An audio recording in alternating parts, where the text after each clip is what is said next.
Hello, everybody.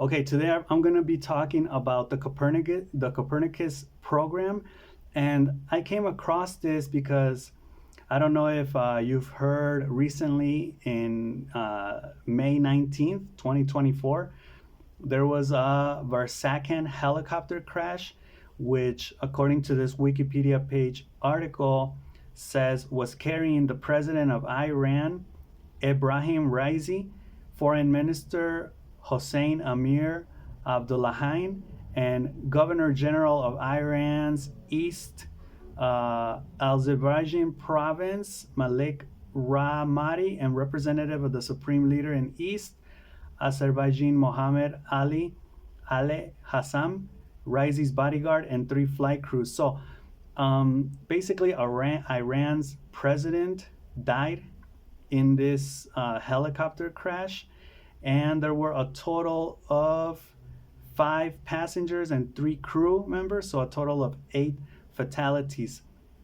Now, I was just reading this Wikipedia article on the crash because there's a lot of conspiracy right now, obviously, because Iran is kind of involved in a war with Israel and Hamas and Palestine, and everything that's going on, like with Russia and Ukraine. So everybody's just kind of like, whoa, like World War III, right?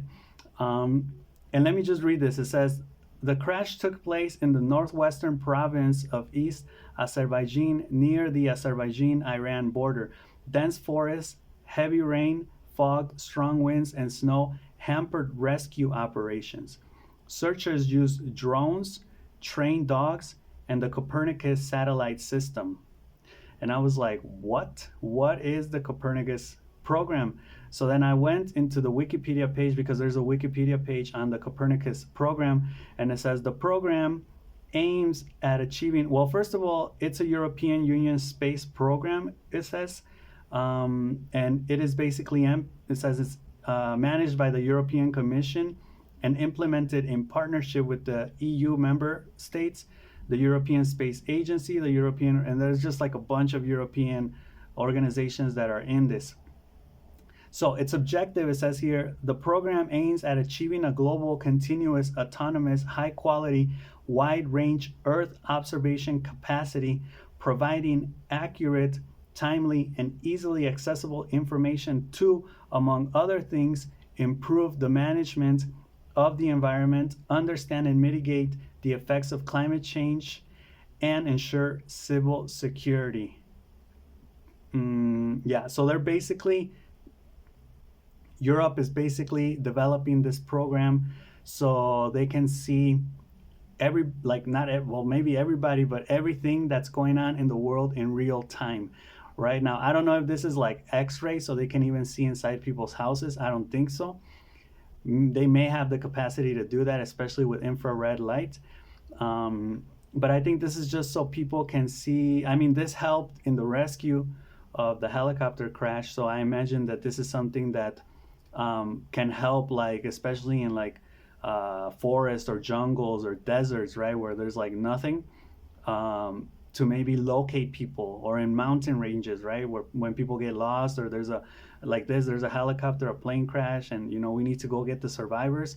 Let's see where they are, specifically the coordinates, and let's go and rescue them, right? I think it's a good program. But of course, we always have that conspiracy paranoia notion of like they're observing us, they're watching everything we do, right? They could potentially be seeing you leave your house, and they know where you're heading towards, and they know where you arrive. And then when you exit that place, they follow you, they know where you are, right? So they're basically seeing you from Earth. Now, I was like, okay, Copernicus program, why is it called Copernicus? I kind of remember Copernicus, but I just wanted to make sure it was who I thought it was. And this makes reference, I believe, to the polymath Nicola Copernicus. Copernicus, or the Copernicus revolution, was taken in science and astronomy and physics, I think, as the person or the moment in which humans came to the understanding that Earth didn't wasn't the center of the universe, right? That the sun didn't orbit the Earth, but it was actually the other way around. The Earth orbited the sun, right? So this was like this was also almost like the discovery of America, right? Where what many people believed for many years was totally flipped on its head, right? Was flipped upside down, and it just it I think it forced people to rethink things, right? Like all your dogmas, everything you believe, like, you know, it could be wrong, it could be a different way, right? So Copernicus was the guy that discovered this, right? It says here, who formulated a model of the universe that placed the sun rather than the earth at its center, right? So this basically took us out of the equation. Like we're not the most important thing in the universe, right? We're just a part of a system, and the sun is actually the one that's in the middle. So I think it makes this program makes reference to Copernicus because he was the one that discovered that. So it kind of makes sense that if you're making or you're developing a program that's going to be able to see all of Earth in real time, then you name it after the one who discovered that the Earth, you know, the Earth's true position in the solar system. At least, I think that's something good to grant to somebody. Now, I was also asking ChatGPT what this was about, and I'm going to read a couple things here. It says the Copernicus program is a flagship Earth observation initiative led by the European Union in partnership with the European Space Agency. It is one of the most ambitious Earth observation programs to date, aiming to provide accurate, timely, and easily accessible information to improve environmental management, understand and mitigate the effects of climate change, and ensure civil security. So these are the key aspects. There's an Earth. There are Earth observation satellites, they're also called sentinels. So it says the program includes a series of satellites known as sentinels, which are designed to deliver a wealth of data on a variety of parameters related to the Earth's surface, atmosphere, and oceans.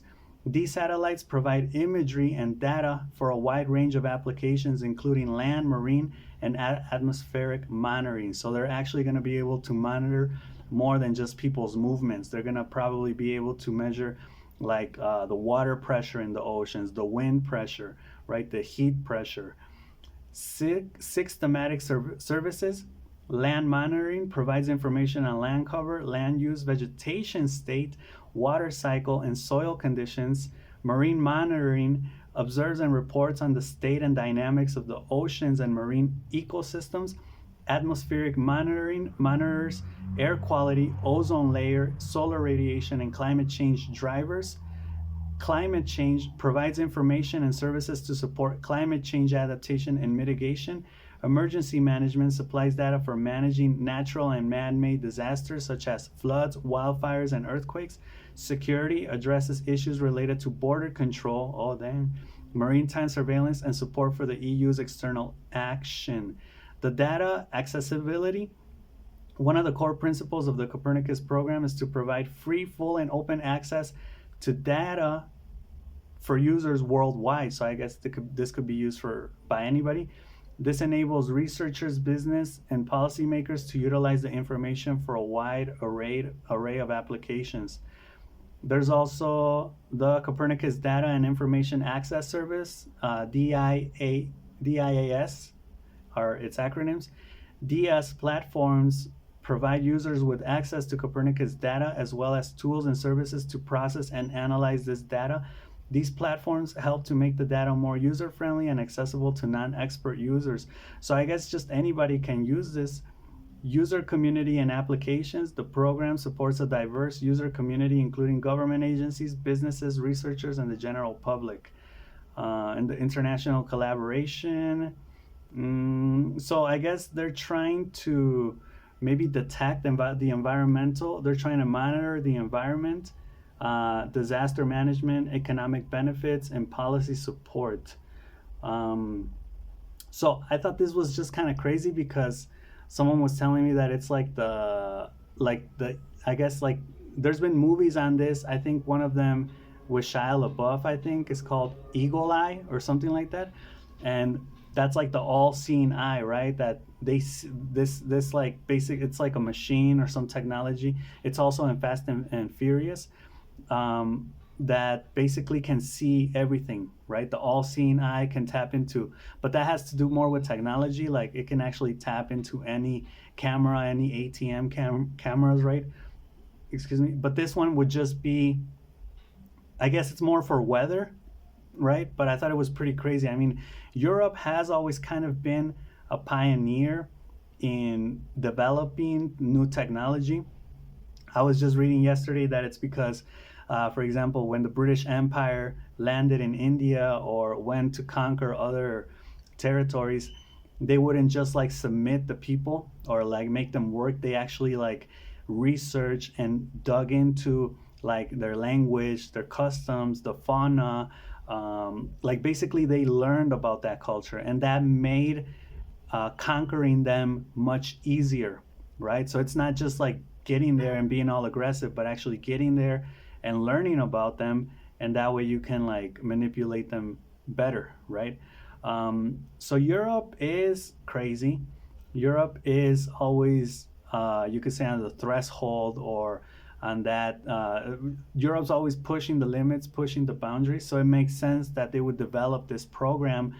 And of course, there's nobody to monitor Europe, right? Maybe just the United States, but I bet you the United States is even involved in this. But there's no oversight, so it's just like they can do whatever they want with this program. According to this, it sounds like everything is it's being used for good things, like locating and rescuing people and to monitor the weather. But it makes me think that they could see basically what everybody's doing all the time, right? So it's kind of like a surveillance apparatus at the same time. So yeah, I think that's pretty crazy. I mean, that would make it hard for you to hide anywhere in the world if you were like a criminal. Like think back to maybe like Osama bin Laden hiding from the U.S. back in like 2001 or whatever. That would make it harder for to hide nowadays, because even if you were up in the mountains, this type of surveillance and the sentinels can pick up on you, right, and get your exact and accurate coordinates and just go and find you, right? So there's really no place to hide now, unless you went underground maybe or underwater. But yeah, I mean, if it says that everybody has access to this, especially with the DS thing, it kind of makes me think that you can just log on the internet and kind of like Google Maps, right? Where you could see things, you know, as they were maybe like a couple months ago, but more in like a static thing. You could probably use this in the same way. I also think about like the type of cameras that you have in your city. I think like CCTV and things like that, you can actually log in and in real time. I think this is more common for like the downtown areas of some cities. You can actually see your downtown in real time. I think it would be really cool to like be downtown and look at one of those cameras and like wave, right, and see yourself there in real time. But there are a lot of cameras like that, especially like in the downtown plazas of cities, or yeah, or like Google Map, right? So let me know what you think about this Copernicus program.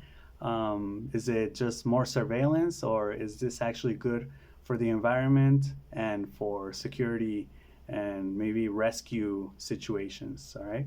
So that's all I got for this video, and I'll see you in the next one. All right. Peace.